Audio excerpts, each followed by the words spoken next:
The auditorium was packed, the familiar buzz of chatter filling the air as camera lights swept across the eager crowd.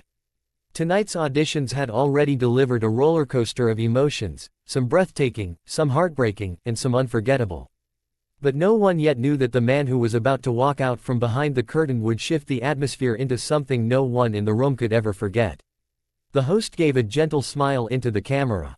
Up next, we have someone with a story that might just touch your heart in ways you don't expect. The stage lights dimmed. From the shadows, a man in his early 40s walked nervously into the spotlight. His posture wasn't that of a professional performer, but of a father, a man who had carried burdens heavier than most but somehow found strength in love. His eyes flickered with nerves as he glanced at the massive audience, but when he spotted the judges, he drew a slow, steady breath. "Hello there," one of the judges greeted warmly. "What's your name?" The man shifted the microphone closer to his lips. "My name is Daniel. And what brings you here today, Daniel?" Another judge asked, leaning forward with genuine curiosity. He hesitated, his hands gripping the mic tighter. Then, with a deep exhale, he said, "I'm here, not just for me. I'm here for my kids." The crowd quieted instantly, sensing the weight behind his words. "How many kids do you have?" Daniel smiled, though his voice trembled. 6. I'm a single dad of 6 children." The audience gasped. 6. Alone. The judges exchanged looks of awe. 6. One judge repeated, stunned. "You must be a very busy man. Tell us more about them." Daniel's eyes softened. "They're not my biological children. Each of them came into my life through adoption. And every single one has been through things no child should ever go through." The room grew still. Even the backstage crew froze to listen. He shifted his stance, as if summoning the courage to continue. "The oldest came to me when she was 8, after years of bouncing between foster homes. She was so quiet, so broken. The second was abandoned as a baby at a hospital. The third, well, he came from a home where he was never hugged. Not once." As Daniel spoke, the camera cut to the audience, people wiping their eyes, lips trembling. He cleared his throat. "Every story, every child, they gave me a reason to fight harder. To be a dad, even when I wasn't sure I could be. They call me Dad, but the truth is, they saved me more than I saved them." The judges were silent for a long moment, their expressions soft and deeply moved. Finally, one leaned in and asked gently, "And what are you going to sing for us tonight?" Daniel's lips curved into a small, almost nostalgic smile.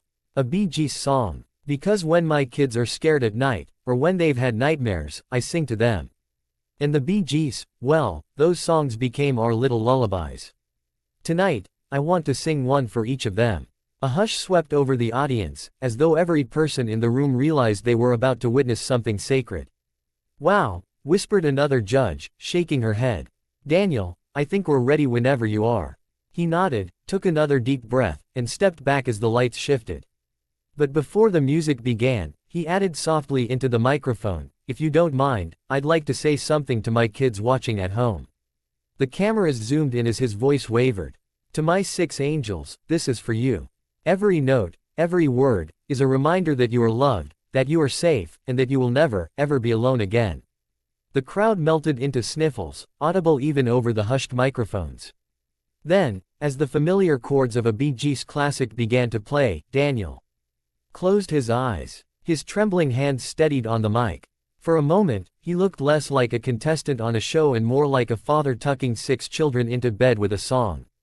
And just like that, scene 1 faded into silence, leaving everyone on the edge of their seats for what was about to come. The lights dimmed again as the soft instrumental intro filled the theater. Daniel's voice hadn't started yet, but the atmosphere in the room already felt charged, like a string pulled tight, ready to snap at the first note. But Daniel didn't sing right away.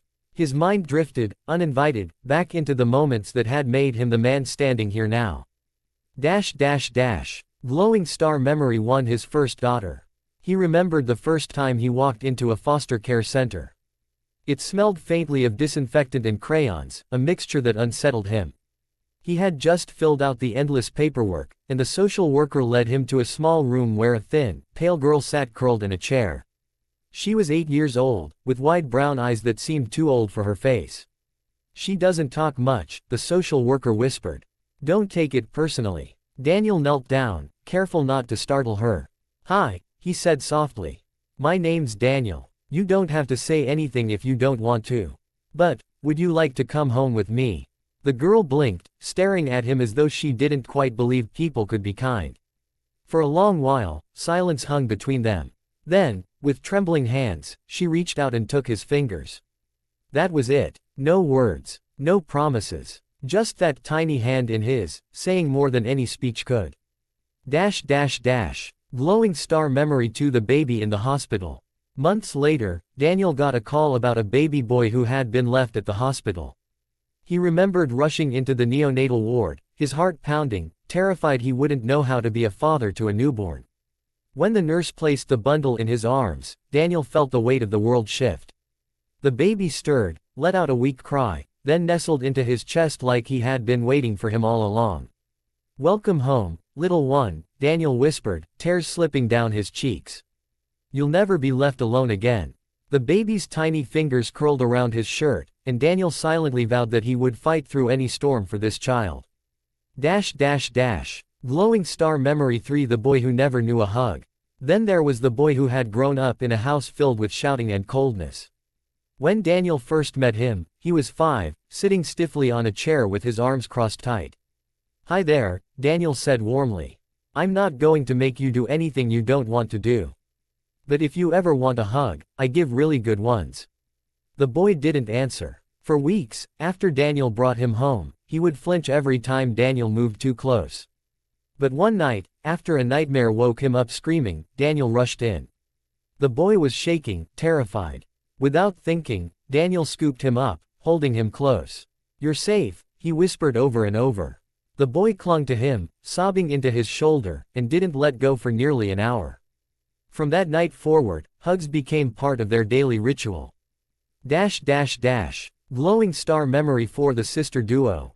Daniel hadn't expected to adopt siblings, but when he learned of 2 sisters, ages 6 and 9, who had been separated in foster care, something inside him broke. He knew what loneliness did to children. He couldn't let them lose each other. The day he brought them home, they refused to leave each other's side. They clung together like 2 halves of one soul, terrified they'd be pulled apart again. That night, when Daniel tucked them into bed, the younger one whispered, "Are you going to keep us forever?" Daniel knelt down, brushing a strand of hair from her face. "Forever and always," he promised. The older sister studied him, testing the weight of his words. Then, slowly, she whispered, "Okay." It was the first time she had allowed herself to believe in forever. Glowing star memory 5. The youngest. The last child came to Daniel almost by accident. He had gone to volunteer at a shelter, never expecting to meet a 3-year-old boy with wide, searching eyes.